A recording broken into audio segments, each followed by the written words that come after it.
This is the Five Starr Podcast.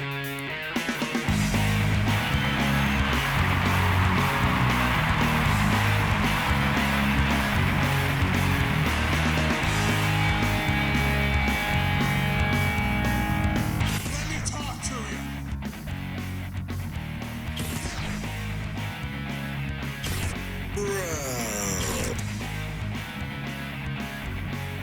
This is such good shit.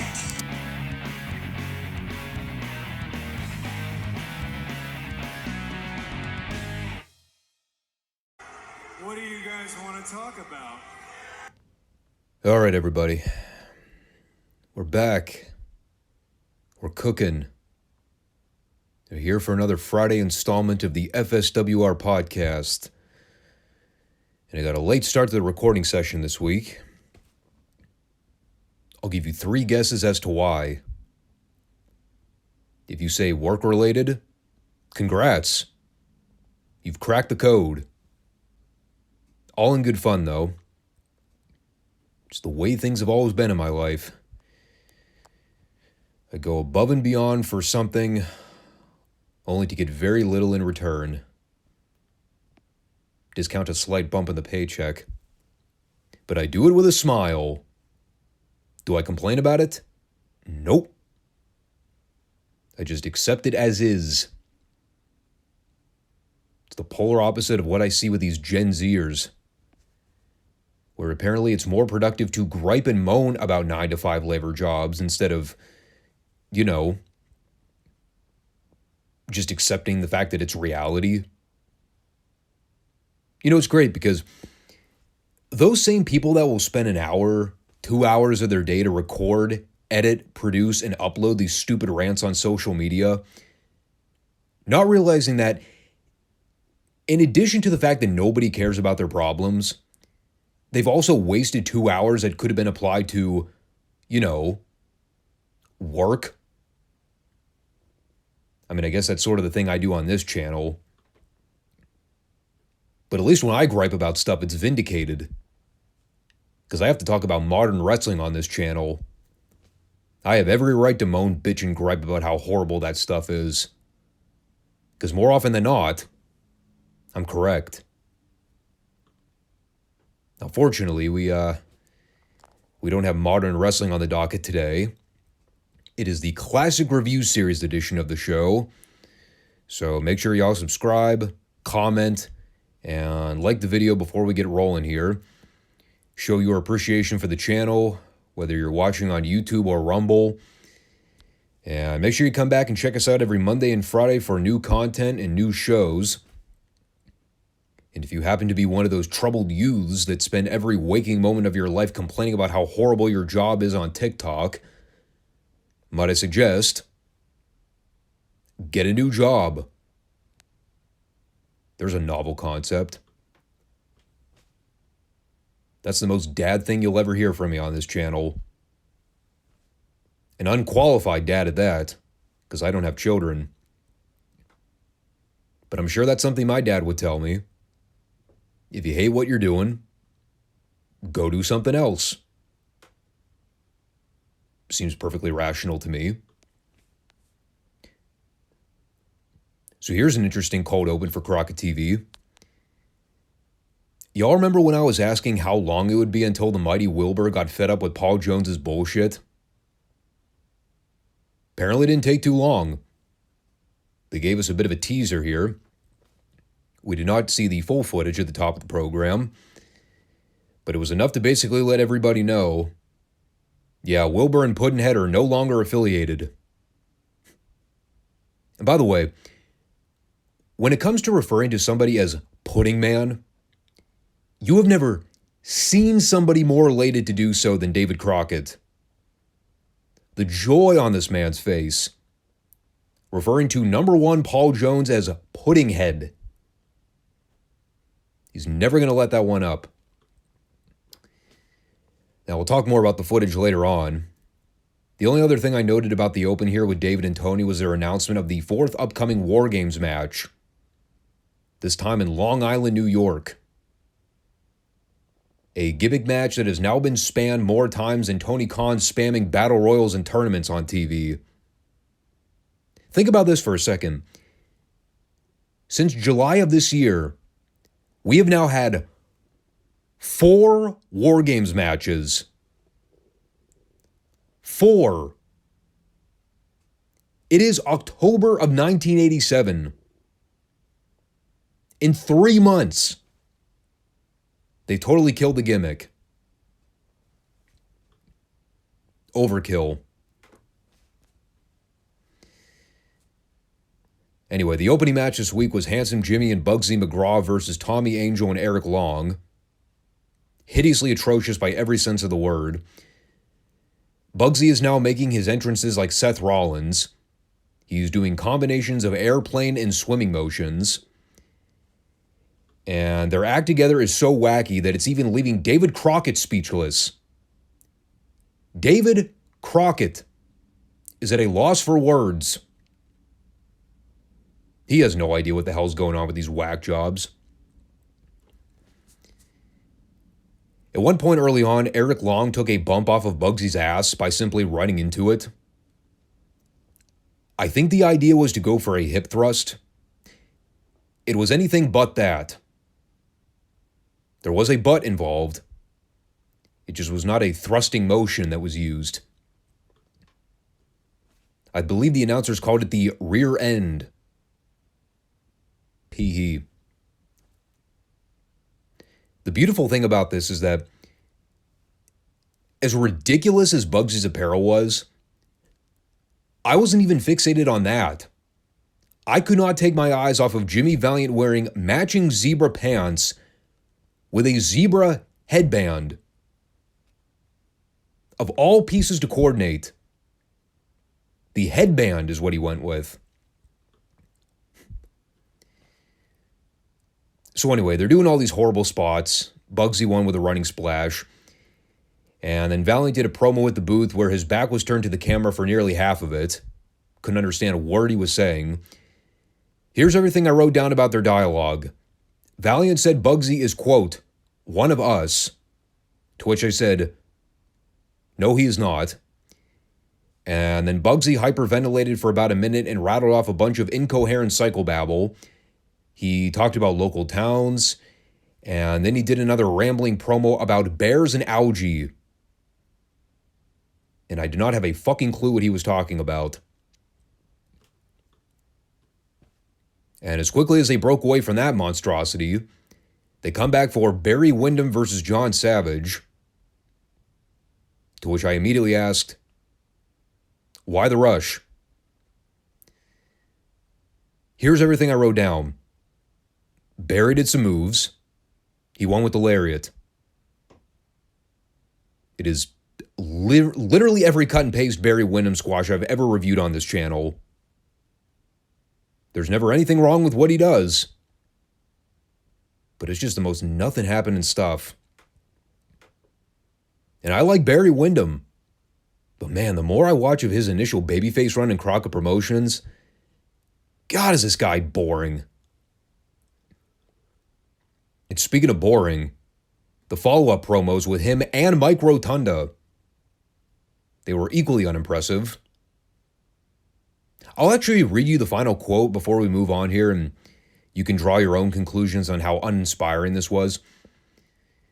Well, first, Barry Windham plugged his match with Dr. Death at Starrcade.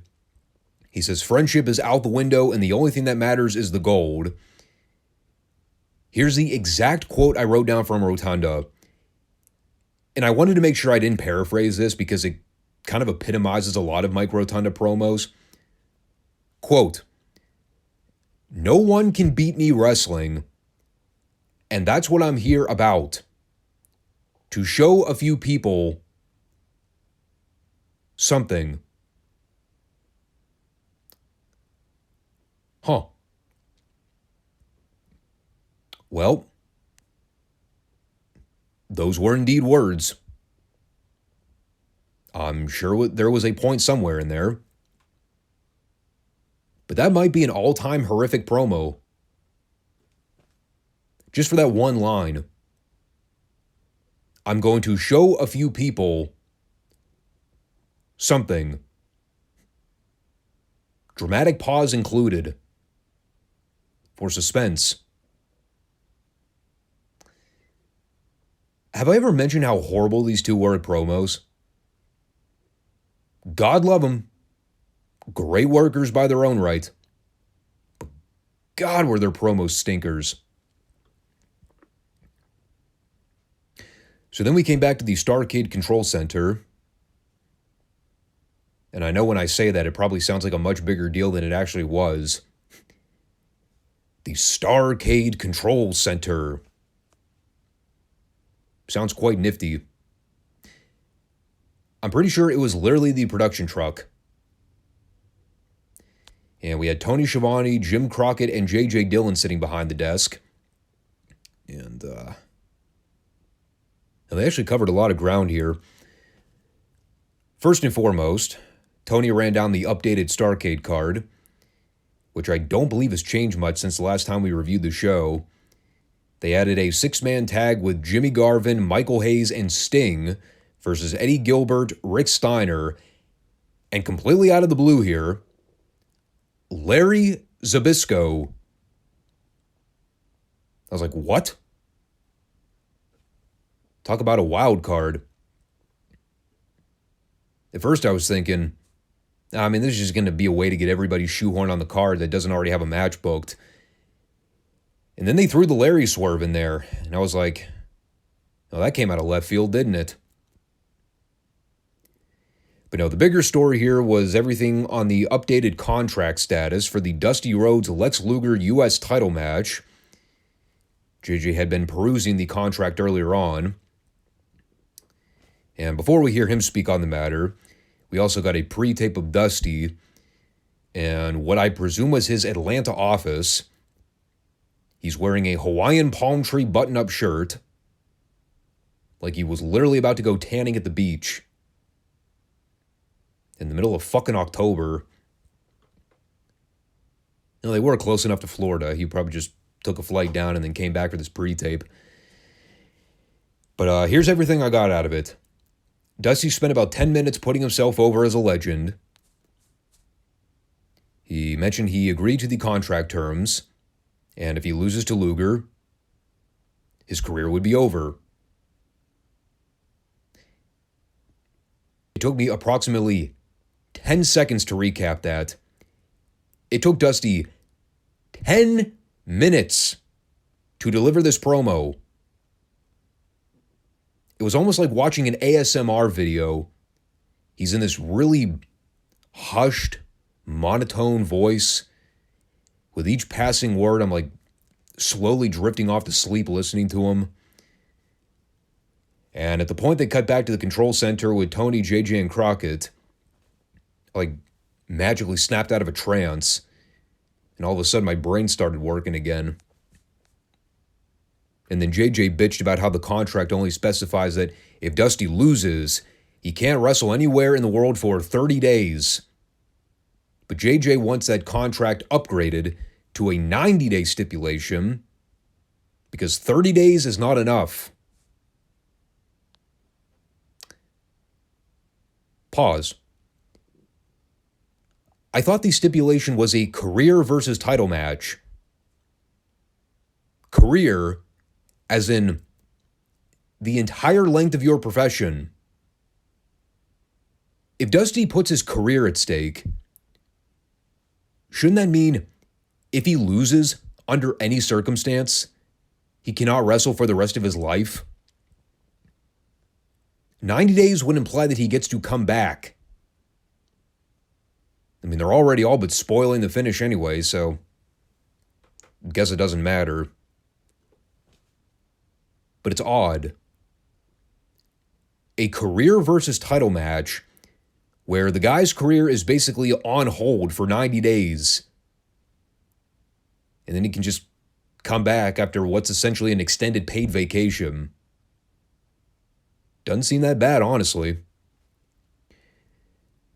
So then we had the Mighty Wilbur squash Dave Isley in about 15 seconds, which was mostly a tune-up for the post-match, where we actually got a little more insight on this Mighty Wilbur.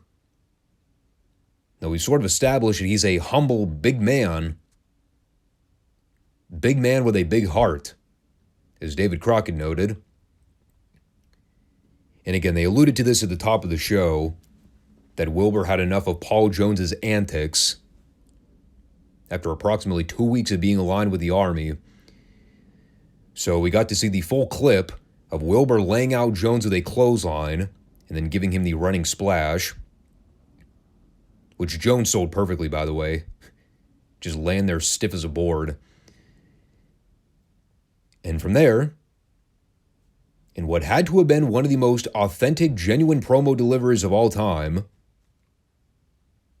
no, we basically got the Mighty Wilbur Wikipedia rundown. He explained his entire backstory, growing up in rural California on the vineyards, picking fruit, talking about growing up with one of his close friends, Red Bastien, who actually first broke him into the business. Of course, Bastien, for those that didn't know, was a pretty big name in wrestling throughout the 60s and early 70s. He actually predates the WWF when they were still operating under the Capital Wrestling umbrella. I don't know how many people actually knew that. And, well, apparently, Bastien saw something in Wilbur as a pro wrestler, so he took him under his wing and hooked him up with Paul Jones to see how far he would actually go in Crockett Promotions. But then Wilbur started to learn the kind of man Paul Jones really was, talking about how, in addition to the physical abuse, he would do shady things behind the scenes, like ripping up Mighty Wilbur autograph signings in front of little kids. And Wilbur finally had enough. Of course, he said hi to his family and friends before they cut away. But the general takeaway from it was, Mighty Wilbur's a very nice, down-to-earth guy who wouldn't harm a fly. He just got wrapped up in a bad crew of misfits. That's all. He picked the wrong friends. I mean, I had no expectations for the actual promo, but for whatever reason, I really wound up enjoying this. It just came off so real and authentic. He wasn't being visibly phony. Even if he was working a backstory to a degree, you believe what he was saying. Yeah, he was a little dry. He said, way too fucking much, which was kind of annoying. But it just sounded real. I talk so often in wrestling how fake everybody sounds, especially in promos. Whether it's the WWE scripted nature of how everybody delivers their lines, or just the goofy comedy aspect of how everybody does things nowadays. You listen to the Mighty Wilbur here and you're like, hey, that sounded like a very candid conversation between two grown adult men. I wish we had to see more of it in today's business. Maybe people would actually take wrestling seriously again.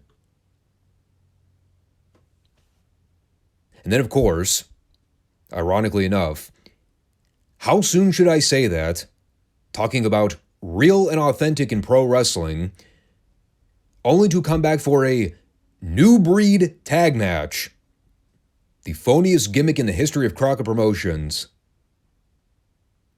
They're back. Unfortunately. And God, are they lamer than ever. They wrestled, directly as I wrote here, a gladiator and one of the other horrifically terrible job guys with a rotten body and bad haircut. We didn't get graphics, so you can't blame me for that one. You also can't blame me for mentioning how fucking atrocious this match was. With Champion and Royal hitting one poorly executed move after another. Chris Champion now has a cast gimmick, which apparently he has tried to dress up by penciling in what appeared to be electronic wiring. Because, they're from the future. Took me about midway through the match to even figure out that the New Breed were supposed to be heels. The announcers at one point just dropped out of commentary altogether and were utterly silent. This went on for like at least a full minute. And after several more minutes of me screaming at the TV monitor for this match to fucking end, the New Breed hit some kind of double team something or other, and they won. Looked like Champion was going for a seated splash while Royal held the guy in a standing bear hug position. If you can visualize what that looks like in your head. Now I want you to think how in any universe that move could be executed without directly breaking the guy's neck. Oh, they still fucked it up. David Crockett just sort of laughed it off and didn't even try to call it. Here's how my notes conclude. The New Breed have to be an all-time horrendous wrestling gimmick that nobody ever talks about. I mean, on top of the fact that the characters were utterly ridiculous, neither Sean Royal nor Chris Champion were good wrestlers. This act would absolutely fit in with all the underneath tag teams on AEW television today. And if all the boomers and old-timers call me out for saying so, my response is, too fucking bad. Have higher standards. I don't care whether or not they were friends with Jim Cornette. They sucked. Their promos sucked. Their matches sucked. The gimmicks sucked. Thank God we didn't get a promo this week from these guys. Oh, wait a minute. Yeah, we did. Fuck! I forgot about that. Oh, we'll get to that promo. Well, up next, we had Ron Garvin out at the booth. He basically did a parody of his Martin Luther King I Have a Dream speech. His dream to one day become world champion and stand at the top of the mountain. I mean, he basically repeated the same talking points about Ric Flair we've heard him sputter in the last month. Flair used the world title for greed and selfishness. Garvin's going to be a defending champion. The People's Champion, to be more specific. Ah. So that's where The Rock stole his catchphrase from. He was watching his Ron Garvin tapes from 1987. Good on him. And that's pretty much all I got out of it. Take every Ron Garvin promo in the last month. I mean, you could basically snippet all the phrases and jingoisms in this exact promo. They were all in there in some manner. Then we came back for Ivan Koloff and the Warlord versus Rex King and Rick Ryder. David Crockett at this point is fully on board with the Paul Jones pudding head chants. Like a kid in a candy store, man. He's just having the time of his life dropping that line. I mean, the match was whatever, but let's talk about the real highlight here. Paul Jones. This man was spitting one-liners this week that just blew the roof off the place, man. One bombshell comment after another. Stand there cutting promos on Red Bastien. Saying after all these years, he's finally trying to get his revenge on Jones by sending the mighty Wilbur to be a thorn in his side. There's a point here where David tries to bring up the promo from earlier with Wilbur. Paul Jones, without hesitation, in one of the greatest ribs of all time, goes, "You heard him talk earlier. He can't talk." I died at that line. Paul fucking Jones, of all people, standing out here skewering people for cutting bad promos. I love it. He goes, "Wilbur's such a coward, he didn't even have the guts to pick the grapes from the vine. He probably picked all the dirty ones off the ground. That's the kind of man he is."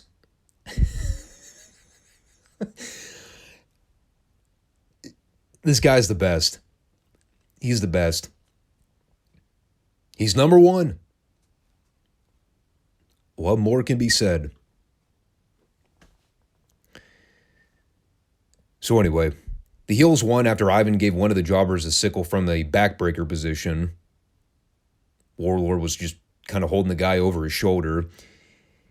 And then afterwards, they disposed of both the jobbers, wherein Warlord practically heaved one of the men through the bottom rope as hard as humanly possible. Judging by the speed this man took off when Warlord threw him out of the ring, I would have to presume this man was deceased upon landing. Either that or he was incredibly lucky. And then we had Paul Jones wrap up his promo with a big send-off. And again, this all goes back to the cartoonish nature of Paul's delivery with his promos. The fact that he's a living, breathing Looney Tunes villain. He basically said here, Wilbur, you humiliated me in front of millions of people, and I'm not about to stand here and raise my voice and holler. I'm not going to get mad. I'm just going to get the job done. As he proceeds to scream and holler every single fucking line, to the point where his face was beet red by the end. And he vows that Wilbur is dead meat, because wherever he goes, the army follows.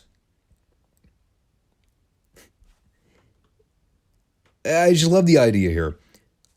Paul Jones making a direct claim. I'm not going to get mad. I'm not going to yell.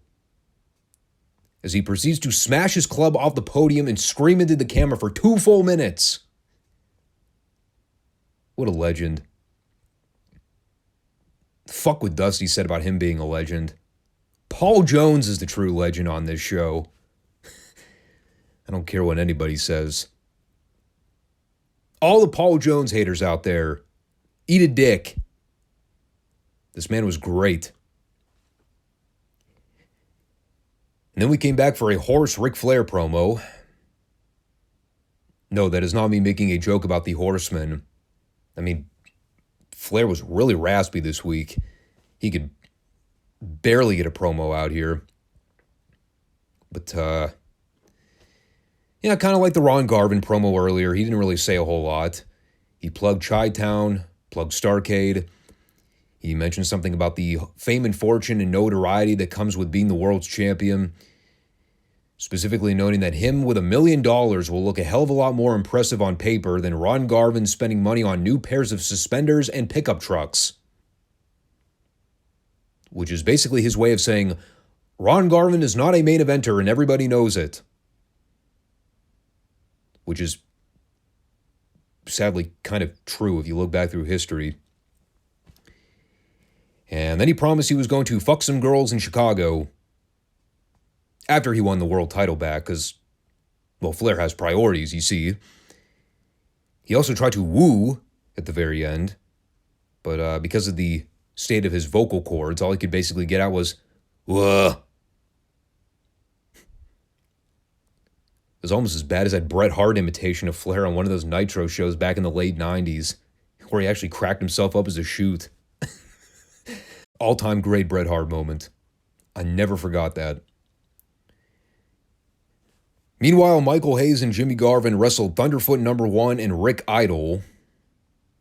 An incredibly unnoteworthy match with one exception. Is Tony Schiavone's running down the big 6-man for Starrcade. He's plugging the babyface team with Garvin and Hayes, along with Sting. And his exact statement, now I'm making this up, I had to rewind it to make sure I heard it correctly. He goes, "That'll be an interesting threesome." Indeed. Hayes won with a bulldog. And then they proceeded to do the most generic white meat of all white meat babyface promos. And Jimmy Garvin all but had his mouth on the cock of every NWA babyface. Just putting them all over, running down the entire laundry list. They're all the greatest things since sliced bread. I was like, wasn't this guy one of the most hated villains on this show less than a year ago? Now he's out here just casually talking about how great Dusty is. how much he's rooting for all the good guys at Starrcade. I call bullshit. We also had Hayes mentioning that he would give everybody his left leg to be a part of the Starrcade card. Had to check himself there. And then he made a Leonard Skinner reference and promised the Chi-Town Heat is on. I also believe he referred to Rick Steiner as Rob Rex-Steiner. It's a shoot, brother. That was pretty great. And that led us to Kevin Sullivan versus Terry Jones, which was not great. He was short, but rather blasé. Sullivan beat him up for a minute and then won with the double foot stomp. Likewise, his promo afterwards was also blasé. The only thing I wrote down about it is that somehow Kevin Sullivan has miraculously turned babyface off camera, and he is now putting over all the top babyfaces, up to and including Dusty Rhodes. The same guy who I'm pretty sure he was out here cutting heel promos on less than 4 weeks ago. He is now giving him career advice, telling him to make an example out of Luger at Starrcade and to go through Hiro Matsuda in Greensboro to show the world that he's still got it. All right, then. I don't know. Talked about it before. I never really understood the appeal of Kevin Sullivan. Games Master, Taskmaster, whatever you want to call him. I've tried. I've watched so much of his stuff over the years. Stuff in Florida, the whole Prince of Darkness gimmick, like the latter WCW run or the Jim Herd era, the Dungeon of Doom stuff during the heat up to the Monday Night Wars. I don't know, man. I was always just kind of put off by Kevin Sullivan's work. His promos were lousy. His matches never clicked with me. I just never got it with him. And now here I sit reviewing his 1987 run with Crockett Promotions. I'm still trying to figure out the whole phantom babyface turn off camera when the guy was a fucking heel 3 weeks ago. I can't keep track of all this stuff. I mean, I guess at this point, I'm just kind of waiting for all the Varsity Club business to pick up. Because that's probably some of the better work Kevin Sullivan did in his career. Everything else is just kind of bleh. With that, we are back to the Starrcade Control Center. We have received an update on the 90-day career stipulation for Dusty's title match. Dusty agreed to the terms, and the contract has been updated. And the match is now signed, sealed, and will be delivered. Also official for the card, a scaffold match between the Midnight Express and the Rock and Roll Express. And that was pretty much how they announced it. With Jim Cornette present, Jim Crockett informs him that the stipulation was added for the match. It is a Skywalker's scaffold match because reasons. And you can only imagine how poorly this got over with Corny. Basically told Crockett that the stipulation's bullshit, and he will sue the company for every penny it's worth if he sends his boys atop the scaffold again. He was sure to bring up the fact that last time he was in that match, he limped out of there with one good ACL, and he hasn't recovered since. Which was a shoot. To this day, Cornette's talked about the fact that he never really fully healed from that injury. He still has bad knees to this day. Now, of course, it's a Jim Cornette promo, so, I'm not going to sit here and recount word for word what he said. Suffice it to say, he was pretty goddamn pissed. And, I've been sitting here talking about the fact that the whole scaffold stipulation for the 87 Starrcade match with the Midnights and the Rock and Roll, how it all seemed very out of place. almost like it was hastily thrown together for the sake of just doing a scaffold match. Now that I'm seeing it unfold in real time, I'm kind of starting to see why I thought that. Why was this a scaffold match? Did they really explain the purpose for it? It's Ricky and Robert's wheelhouse. They flourish in the scaffold environment. Therefore, fuck it, we're going to book one on the card. That was pretty much the extent of the explanation. Also, apparently because Jim Crockett wants to see Cornette die. I mean, it's understandable, but doesn't really make sense still. And when we actually review the show, I'll talk more in depth about the execution of that match, whether or not I think it worked, whether or not it came off as well as the 86 scaffold match with the Midnights and the Road Warriors. But again, based on how they just kind of threw this all together with very little forethought, are you starting to get the picture on why it may have not come off as intended? Just some food for thought.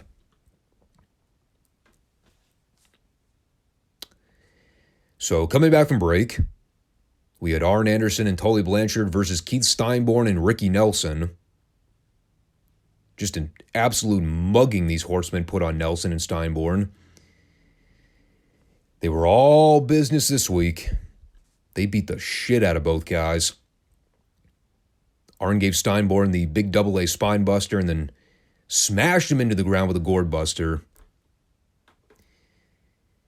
And then after Tony did some Ticketmaster plugs, he was immediately back to the ring for Mike Rotunda versus Alan Martin, where we get a single heckler in the crowd screaming, "Put your title on the line!" Apparently in reference to the Florida Heavyweight Championship. It was very important to this one fan that we see Rotunda defend his belt on TV this week. And just like Rotunda said in his promo earlier on, that he was going to wrestle and be a great pro wrestler to show the fans the kind of worker he was. Well, he indeed did some wrestling. He did a lot of moves. He gave Martin some hip tosses, some amateur takedowns. At one point, he hit a suplex. They picked him up and gave him an airplane spin, and that was that. It was, in fact, a wrestling match. And I guess the message was that he taught somebody something. So he didn't lie. Oh, God. And then we had that New Breed promo I was dreading from earlier. God, this fucking promo. All right. So they're out there calling out the Midnight Express, making reference to some angle where they tried to attack the New Breed off camera. I don't think they've ever actually aired that footage, so I had no idea what the fuck they were talking about. And then this goddamn Sean Royal gets on the microphone and he starts going off on this incomprehensible rant about the fact that Jim Cornette is not an actual member of the Cornette family tree. Rather, he's a member of the Lee family. Because he and all of his close relatives are fugly. Get it? Fugly. That was the payoff. I guess you could get away with saying that on TV, though, in 1987. It was not politically incorrect to do so. He called Big Bubba Rogers Big Blubba. I didn't even write down what he called Stan and Bobby, but I imagine it was equally cringe. And then he told the Midnights that they're lucky they didn't sign for a scaffold match with the New Breed. To which I said, Yeah, that is a bummer, isn't it? Be a shame if we saw a sweet Stan and beautiful Bobby dump these numbskulls 30 feet off a giant platform to the ring mat. Oh, the horror. I won't even go there. I could make that joke more extreme, but I don't want to be entirely tasteless. So then we cut back to the ring for a Rock and Roll Express squash with Larry Stevens and Tony Suber.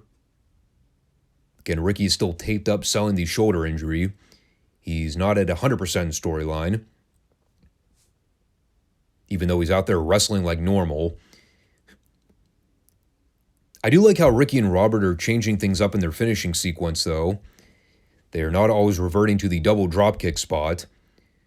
So in this case, they do the old middle school trip-up spot, where Robert goes to lure Suber toward Ricky Morton, so that as Robert drop kicks him in the face, Suber bumbles over Ricky, who's crawling on all fours, and then Suber spills over onto his back and gets pinned.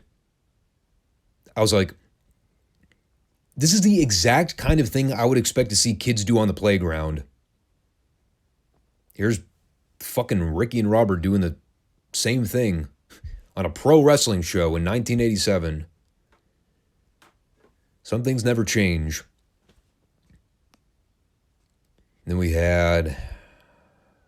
Oh yeah, and then they did a promo after the match too. I didn't write a single thing down about it.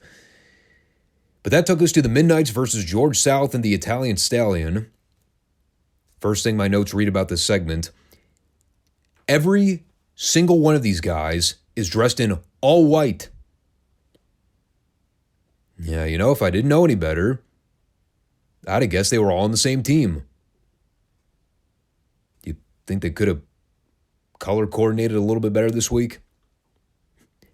I also laughed at Corny indicating that they needed to have a quick one because the Midnights were double parked. So they were trying to avoid having to pay a ticket, which is totally understandable. I don't know how strict Atlanta law enforcement was about illegal parking at the time, but that's a good line. We got to get in there and get out because we might get slapped with a fee. I mean, per studio squash standards, it was pretty long. And by that, I mean it went 90 seconds. Midnights worked over South for most of it until they won with the rocket launcher. They also had a great freeze frame right before the next promo where, as they're catching Bobby coming off the rope, in the background, you see Stallion on the ring apron making the best "oh shit" face. That had to be intentional. Dusty said, "Keep that image up for a minute, Daddy. Look at that fucking Stallion back there. What a goof." And then we cut to JJ and Luger. And obviously their biggest story to address right now is the Dusty stipulation for the U.S. title match at Starrcade. JJ was there to kind of reiterate those terms.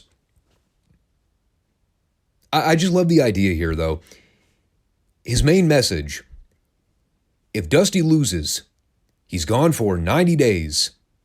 Out of sight, out of mind. He'll be a lost cause. And I just think, are they really under the impression that if Dusty is gone for 90 days, the people will just up and forget about him? Like they'll just totally wipe him from the record books? Do they think these people have clinical amnesia? Dusty has to leave the company for 90 days. No one will remember his existence. He will be forever memory hold. They do know 90 days is equivalent to 3 months, right? Give or take. I mean, we've seen lesser-known AEW talent go longer stretches of time unseen. Now, those are the kinds of names you up and forget about. This is Dusty Rhodes. Hilarious. Also hilarious, Lex verbally fumbling over himself in this promo like a total idiot. He basically told Dusty he has no chance at Starrcade. among his made-up words here, I very much enjoyed Stupor SARS and Sty Town Heat. Now, those were only 3-syllable words. You should have heard him try to pronounce unequivocally. Whew. Bad times. So, I mean, well, to be honest, I probably could have stopped talking about the show right there because the final 2 segments were totally forgettable. We had Eddie Gilbert doing a promo where he basically told Nikita Koloff that it would be the longest 2-part stage of his life at Starrcade, the long walk to the ring and the long walk to defeat. That was it. And the actual closing match was Ricky Santana versus Thunderfoot number 2. I remember approximately 2 things about Ricky Santana offhand without having to look up any information on his credentials. I remember him wrestling a few underneath matches for the NWA on recent programming, mostly as a job guy. And I also remember at one point reading that he apparently wrestled in Mexico as Rey Fenix, which I thought was paradoxically humorous. Beyond that, I pretty much know nothing about his career. I think he wrestled in the Pacific Northwest region for a few years before moving up to Mid-Atlantic. But, I mean, he basically got a quick win over Thunderfoot here.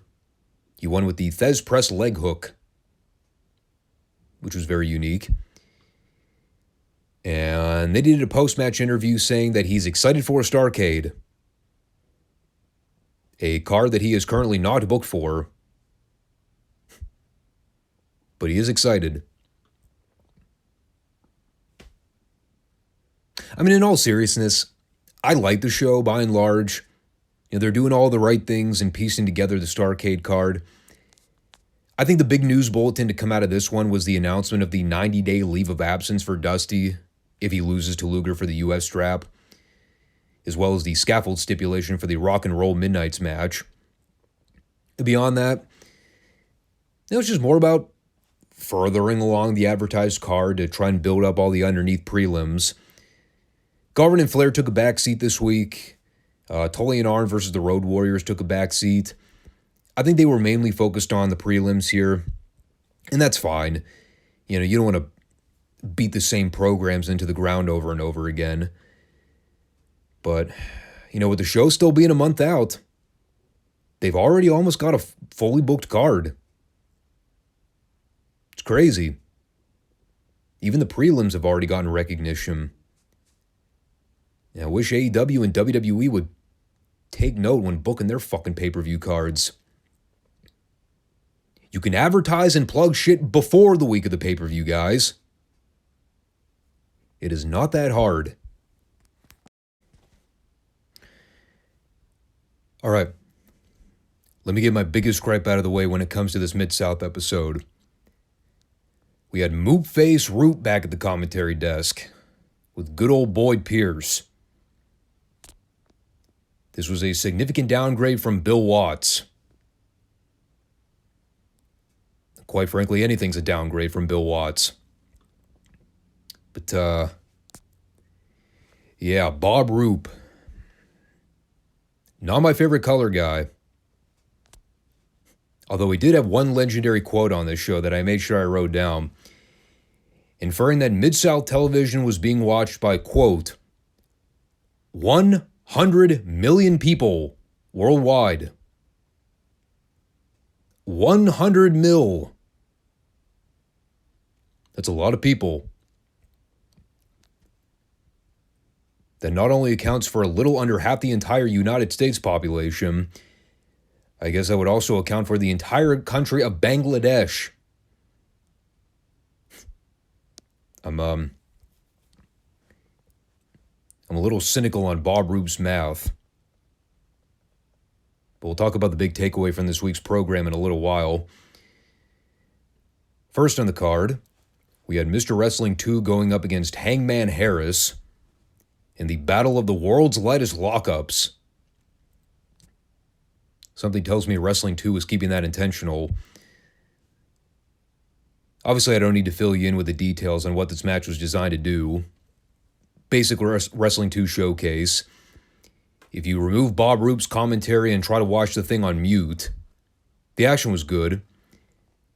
However, I did keep the audio rolling here, so I was able to pick up on Roop's comment regarding the running knee lift, where he basically said, "Yeah, that's a devastating finish Wrestling 2 has." Now, of course, I'm a seasoned pro, so even though I felt the brunt of that knee lift in the past, it hasn't put me down like it has so many others. I was like, could you try any harder to put yourself over? Here's the funny part. Wrestling 2 didn't even win with a running knee lift.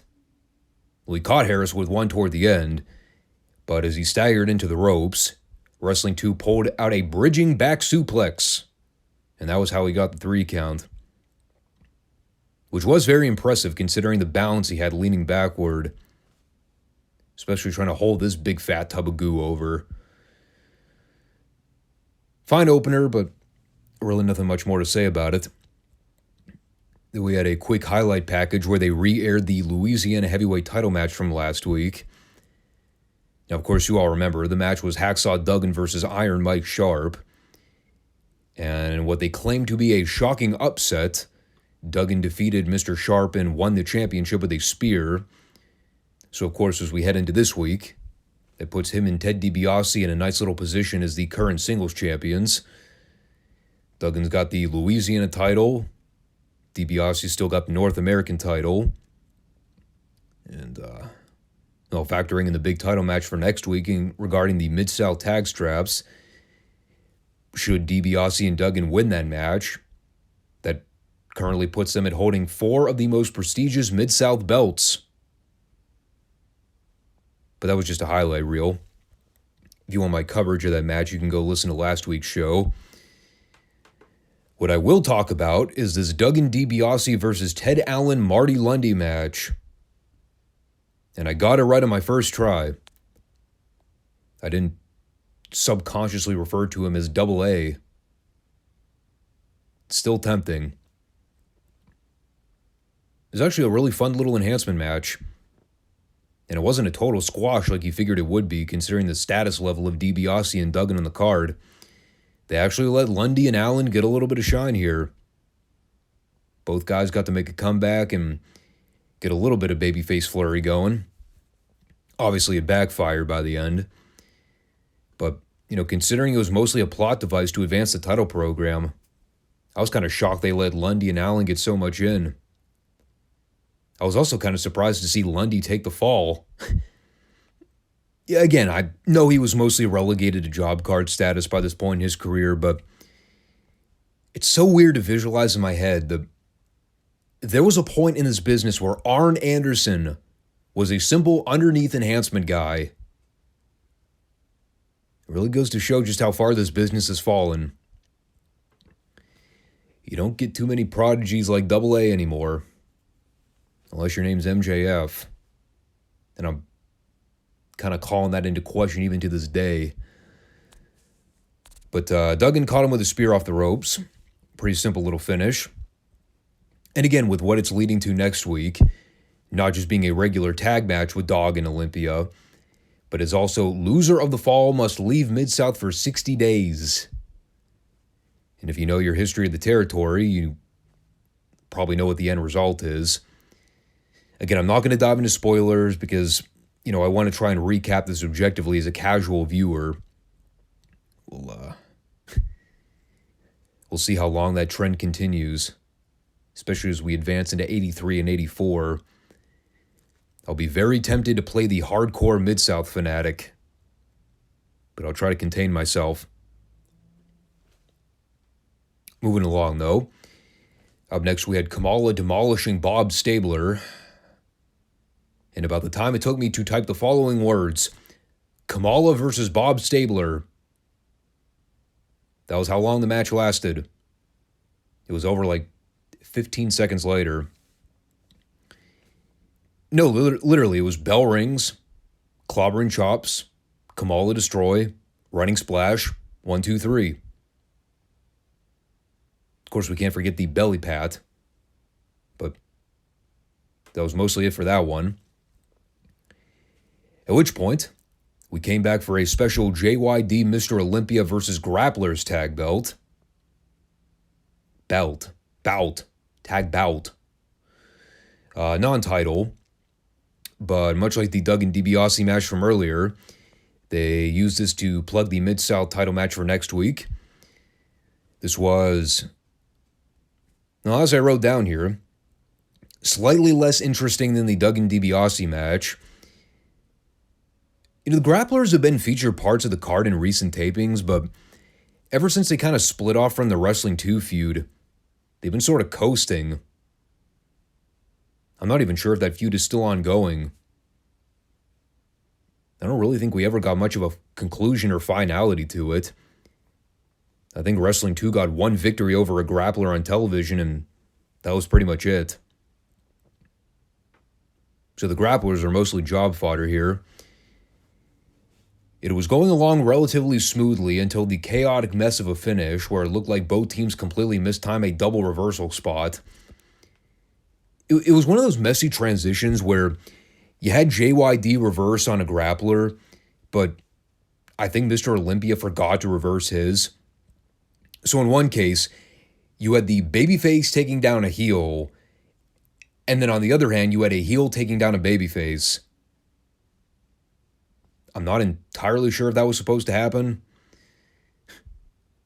But then, of course, like 2 seconds later, Olympia drop-kicked a grappler and then cut him off from saving his partner after Dog hit the thumper.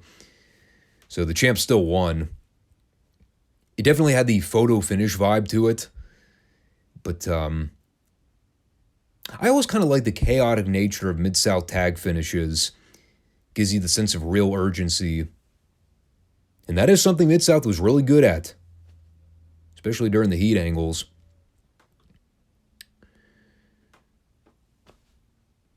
So from there, actually I lied earlier. Remember when I said the only bad thing about this show was Bob Roop's commentary? Well, I jumped the gun. We also had a Vladik Smirnov squash. That was also pretty horrible. Probably didn't help that his dance partner was Tim Horner. I don't even think I could blame Horner for this one. Yeah, he was jumping through hoops to try to get something serviceable out of this big lunk. Vladik did what I can merely best describe as some okay-looking power moves. And by that, I'm mostly referring to a body slam, which is like first or second week wrestling school training. Beyond that, it was a lot of Diesel-inspired movement where he hits a move, walks around for a little bit, hits another power move, walks around for a little bit. Lather, rinse, repeat. He didn't do the hair flip back. About half the match was him putting Horner in a standing bear hug. So you can probably tell him grasping at straws to find anything remotely interesting to talk about.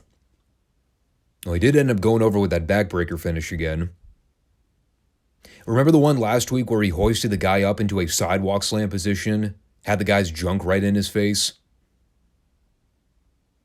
Same story here.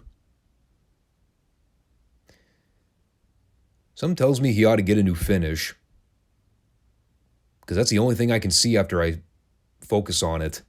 I'm like, why is Smirnoff getting a whiff of this guy's crotch? Something we should know about? Well, as we continue to stew on that wonderful thought, let us briefly talk about Iron Mike Sharp versus Vinny Romeo. I'm very interested to know if Vinny Romeo ever wrestled anywhere beyond the Mid-South region. Like, even Roop put over how good of a body he had. He had that Luger 4% body fat physique. Even his abs had abs. And he was a fine athlete too. Not a bad worker. Definitely lacking in the size department. He was not born with the Greek god genetics. But he was a totally fine worker. Now, the other thing worth mentioning is that they talked about Sharp losing the Louisiana heavyweight title the previous week. So it was just kind of a way to give him a bounce back win. Nothing wrong with it. Sharp went over in a couple minutes with the lariat. This honestly may have been the point where they were fizzling Sharp out of the territory, because if I'm not mistaken, doesn't he go to the WWF in 83? Pretty sure he gets a pretty significant push for a period of time as an upper mid-card / main event guy. Then he sort of petered off and got relegated to job guy status. Maybe I'm misremembering my history, but I thought that's what happened. Story for a different time, I guess. But, then we had Jesse Barr and Kelly Kiniski in a standby match, just to kind of fill out the remainder of TV time.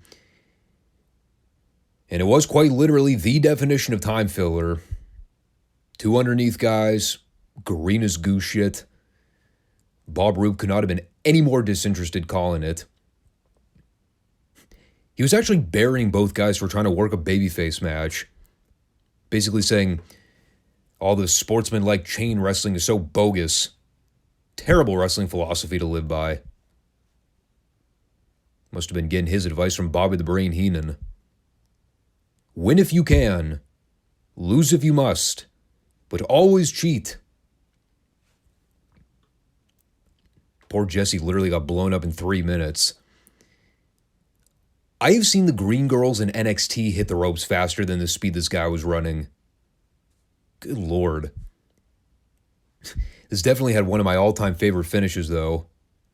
It totally made the last 5 minutes worth it just to see the finish. As Kiniski goes to attempt a stun gun on Barr, but upon realizing that he was like a good 5 feet away from the ropes, he just said, "Oh, I got the guy up in the air.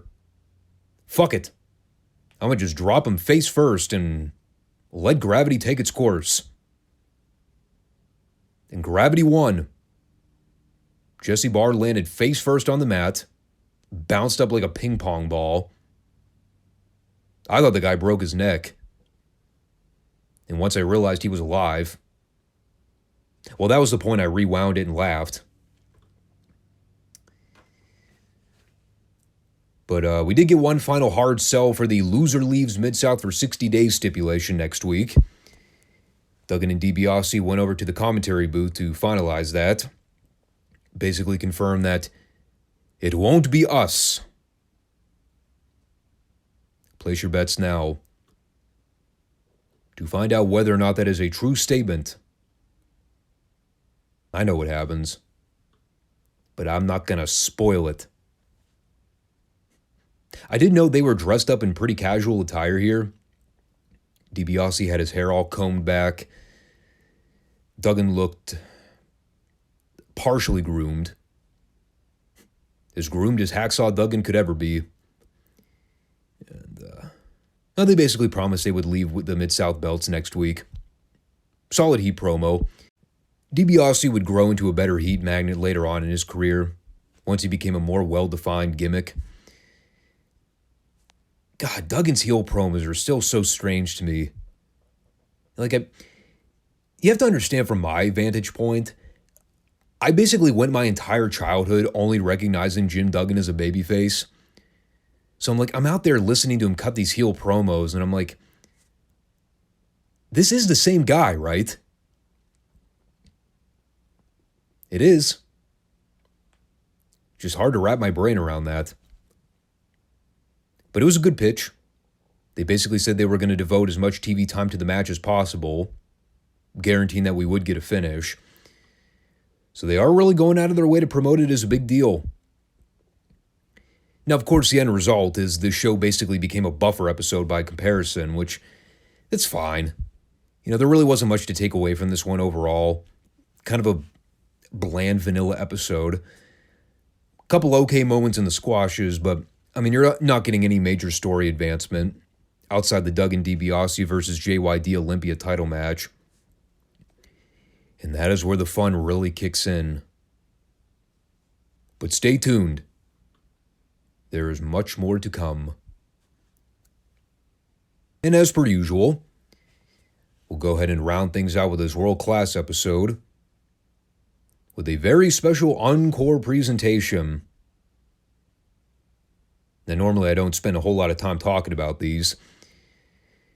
A lot of the time they're just mostly recap packages from things that occurred in the previous couple weeks. For whatever reason, though, they decided to re-air what would probably turn out to be one of the more memorable moments of World Class in 1984. Definitely one of the more memorable matches. And I'm obviously referring to the Kerry Von Erich Ric Flair World Title match from Texas Stadium back in May. Man. It's crazy to think that it's been 5 months since we covered that match. Coming up on 6. A match that many people believed was intended to be David's crowning moment. Unfortunately, just never came to be. You know, it's surreal going back and rewatching it again on replay. Even to this day. And I can't count how many times I've seen this match over the years. It's just one of those truly special world-class moments that runs the entire gamut of human emotion. Makes you laugh, makes you cry, makes you smile. Like there's so much detail compacted into this 10, 11-minute match. And they show the whole thing. You know, we spent the majority of the 84 Dallas recaps covering the timeline of what led up to this, why Kerry got the title shot, what it meant, what it stood for, not just for the Von Erich family, but for the entire company as a whole. It is a very symbolic match in a lot of ways. You know, for all the upsides of seeing Kerry win the title, pinning Ric Flair clean in front of all those people, the kind of genuine, warm, heartfelt reaction it got, especially for the hometown fans. Like, you also think, now that we're closing in on the end of the year and we're seeing a lot of the fallout from everything that happened back in May,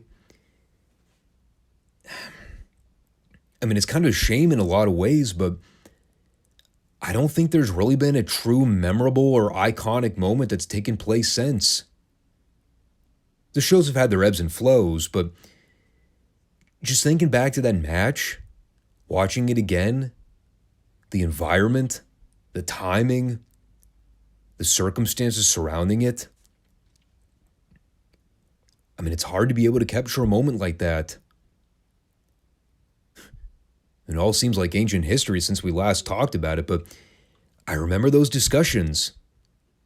Sitting here talking about all the what-if scenarios. Had David actually gotten the chance to be in that spotlight? I can only imagine how much it meant to Kerry. It's just one of those matches. It's hard to explain. For a lot of wrestling fans out there, you have those go-to standout matches that you always revert back to. The ones that you think, this is what made me a wrestling fan, or this is an all-time historical moment. I still think this ranks among the all-timers. I really do. Even if Kerry's title reign was short, sort of lost and forgotten in the record books, I think it was more about the here and now.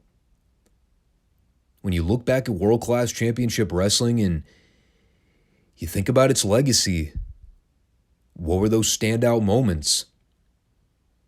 I think you have to go back to this one. The ones that stand the test of time. Now, of course, they didn't advertise this, but I'm glad they took the chance to revisit it. You know, at least it gave me something worthwhile to talk about on this show, because there really wasn't a whole lot. Because the rest of the show happened. And, well, let's just say it was not on the same level as Ric Flair versus Kerry Von Erich. Even this little pre-tape dealia bob they did with Gino Hernandez, Jake Roberts, and Chris Adams. And basically, they just took 3 of their previously taped interviews and then mashed them all together into one video package. Basically, so Bill Mercer could say, none of these guys have anything in common with one exception. They're heels. Therefore, they hate the Von Erichs. Now, of course, he did not directly say that, but that was more or less the message. I mean, all the interviews we talked about before on the channel, but it was a fun way for Mercer to basically let everybody know that even if heels have no commonalities when it comes to personality or ring style, as long as they hate the babyfaces, they can work cohesively. It's a lost art of professional wrestling. Now everything needs to be 50 Shades of Grey where you can never tell who's on what side. That's a story for a different day. And then we got our first match at the Sportatorium this week. Wild Bill Irwin versus Chief Joel Strongbow. As soon as I saw Strongbow out there, I immediately groaned. I was like, oh, for the love of God, please make this a painless watch. You know, I'm always skeptical when Mercer starts talking about other shit, completely unrelated to the match. It's usually coded language for this match is terribly uninteresting, so let's do some infomercial plugs. I mean, for the most part, it was harmless. Strongbow has like one offensive move he can do believably. The tomahawk chop. Anything else he tries, I usually wince. They just kind of kept it basic. Strongbow worked over Irwin's leg. Irwin tried to cut him off for the heat. He ended up missing a big splash toward the end. And after a few more chops and kicks from Strongbow, he tried to do a jackknife cover on Irwin. But the bell sounded for the time expiration. Yeah, it was a 10-minute draw.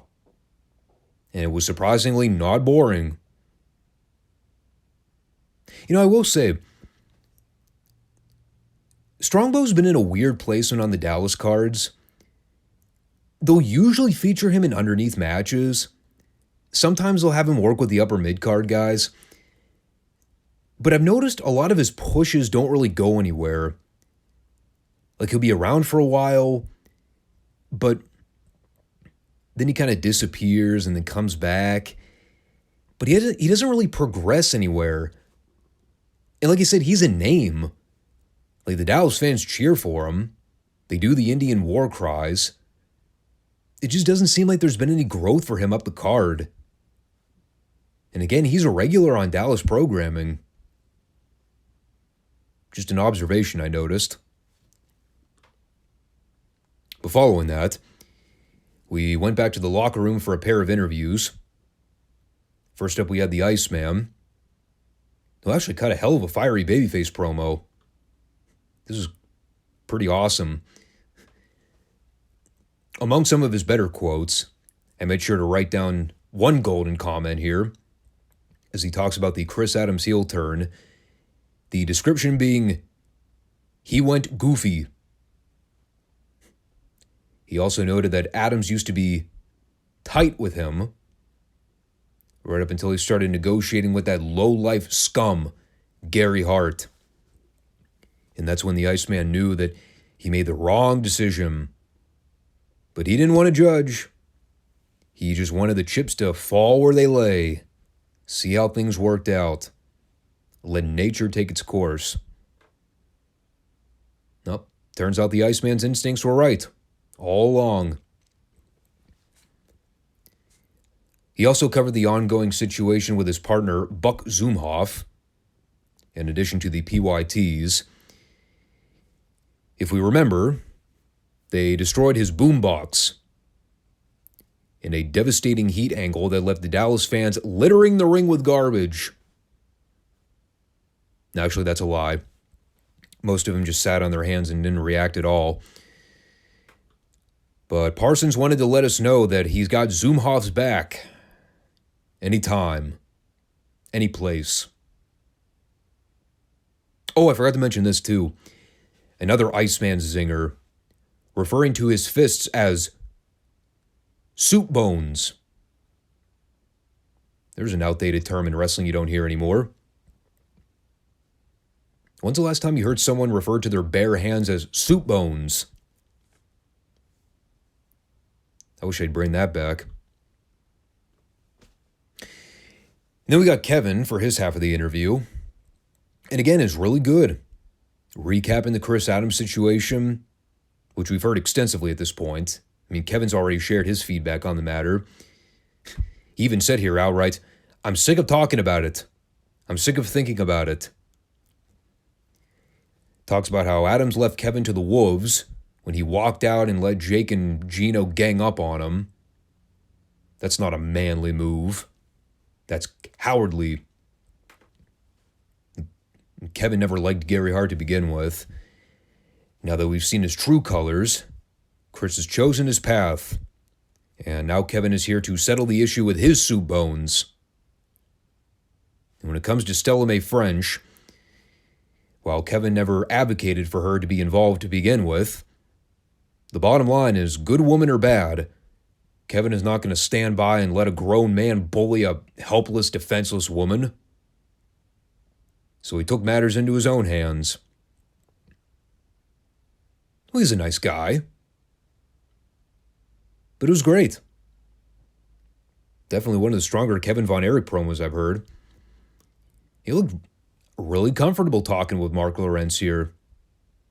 And he covered a lot of ground too. Definitely saw a boost of confidence on the microphone this week. And again, you compare that with his older brother David. Out of the three brothers, I always said that David was the strongest promo, but Kevin held his own here. It was really good. You know what wasn't good, however, was the Iceman versus Killer Khan. Holy shit, was this fucking atrocious. If -5 stars is the grading curve for all-time horrible matches, this was at least -7. They had what had to have been the world's longest collar and elbow tie-up. Well, this one had Brock and Goldberg rolling on the floor laughing. They just stood there, and they stood there, and they stood there in this stationary hold. And finally, after about 8 hours, Khan just sort of fell down in a heap, and he held the Iceman in place. And it's all the usual Killer Khan offense. Chops, kicks, more chops. At one point, Bill Mercer called it a mash and bash technique. That about sums up Killer Khan in a few words. And I have no idea what the fuck happened at this finish. I rewound it like 10 times to try and figure out what happened. Bronco Lubick called it an illegal chop. I could have sworn Khan just used a regular throat chop. But apparently that was grounds for immediate disqualification. Out of nowhere. So of course Akbar and Khan pitched a fit after the bell. I guess it was sort of explained. Khan had been warned about the previous usage of illegal chops. So I guess this was one illegal chop too many. I apparently missed the other 47 illegal chops that Bronco was clearly looking at. He was okay with those. But goddamn it, that 48th chop, that was it. Bronco was calling it. Yeah, this fucking blew. I'm yet to be impressed by a single thing Killer Khan has ever done in his entire wrestling career. Not exclusive to World Class. Any Killer Khan footage I've ever seen in my entire life.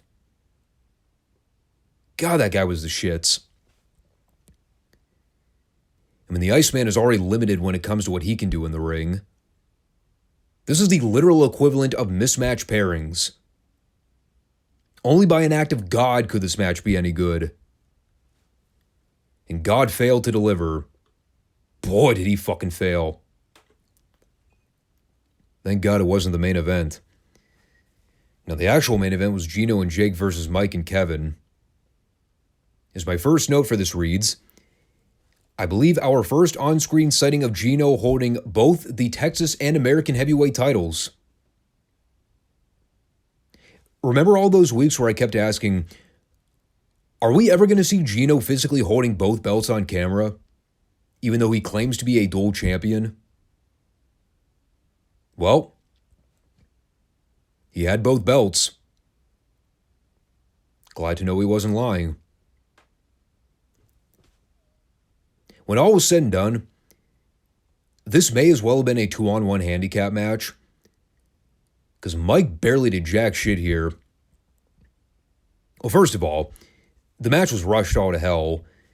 They basically took an 8-minute match and tried to condense it to about 4 minutes, with TV time remaining.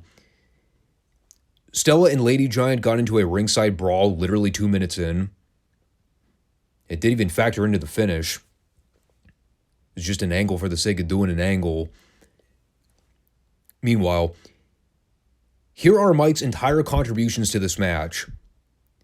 He tagged in for maybe 20 seconds.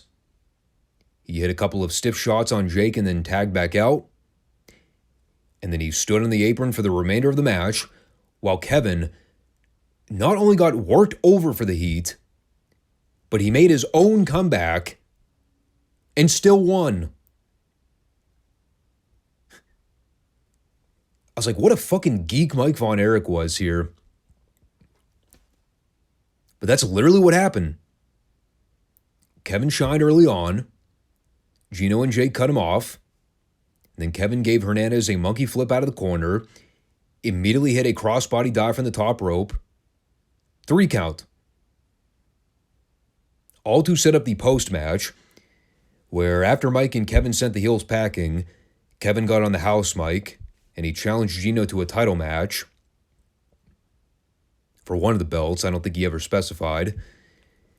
But he tells Gino that if he can beat him, Kevin will give him $5,000 of his own money. And I guess Gino figured, no, bonus pay. I'll take him up on that offer. So, yeah, very hastily thrown together, but now the people pop for it. Again, I just thought it was so funny. Mike was in there for a sum total of 20 seconds. In this 4-minute televised match, his contributions were met at less than a quarter of the ring action. That is amazing. But that was more or less setting up the Gino-Kevin singles match. Not really much more to say about it. Kind of like the show as a whole. Aside from the final closing minute, there really wasn't much to take away from this one. Outside the Kevin promo and the challenge laid out to Gino for either the Texas or American heavyweight title. I guess we'll see which one. Elsewise, you're looking at a show where, they dedicated the entire first quarter to the encore feature. It's usually not a good sign for what's going on in the taping schedule. But I think next week they said they're going to be airing some of the Cotton Bowl matches on delay. So that'll give us a good chunk of material to go over. However long it takes for them to re-air all the matches in whatever order. I presume that'll be at least 2 or 3 weeks of content. But we will see. We will see. And as we go ahead and round out the things for this show, we'll be back on Monday for the WWF WWE installment of the 5 Starr Wrestling Report. And as always, I appreciate people coming back to check the show out every week. And catch you guys all on the flip side. I want to get some editing done so I can get this uploaded before the end of the day, because I also got to put myself to the torture of watching Retro Raw at some point, and I'm not really in the mood to do that. But it's got to be done. So we'll see. Thanks for watching. Take care. Peace out.